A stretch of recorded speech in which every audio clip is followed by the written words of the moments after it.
Hello, hope you're doing well. So in this video I am sharing two issues related to the A plus content.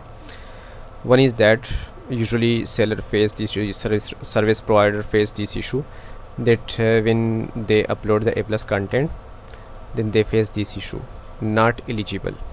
Okay, but I had faced this issue and I had resolved this issue.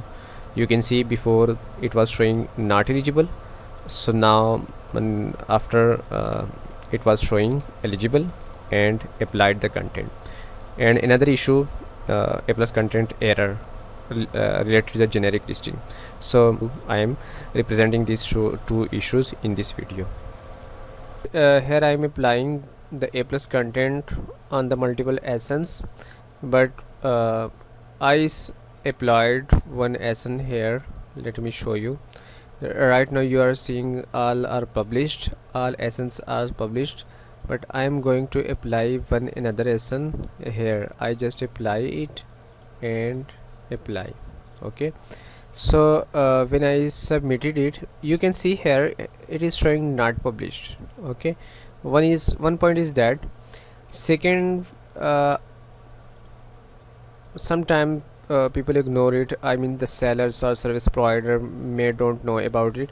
I just publish it, submitted, but here is showing it an error, and the A plus content went to into draft. You can see.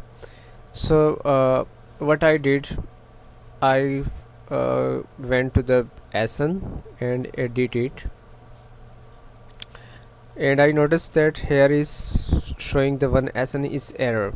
When I checked the ASIN was listed generic, not with brand name. So that's why Amazon is not approving the other ASINs too with that. You can see not published, not published. Why the others, even the others are listed with the brand name, but this one is generic listing.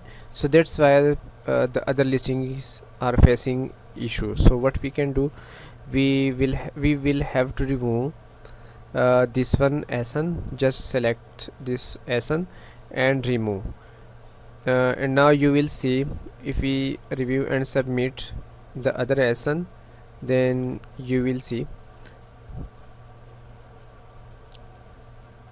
that the listings the A plus content is submitted. Okay, one another issue I did not face in this sales portal, but one another issue is usually customer face. I recently faced in an account that when you search here, let me show you ASIN edit. When you search here the ASIN, like here ASIN here, and you select it, and you are going to apply the A plus content on the particular ASIN, then here is showing eligible. Under eligible, here is showing yes, but some listings, some ASINs shows ineligible. So what you will do in this case, your listing is listed under the brand name, but what you will do in this case, you just need to download the flat file from the seller central and fill the flat file from the listing data. Okay, and delete the ASINs. I mean, copy all the data from the existing listings and prepare a new flat file and delete the listings for 15 minutes and 20 minutes. Then upload the flat file and create the listings again. Okay, with flat file. So the listing will be created again, relisted again, and now your A plus content will be applied. I personally experienced this, and the issue was resolved from my end. So you can test this. Okay, thank you. I just shared this information with you. I hope this will be helpful for you. Thank you. Take care.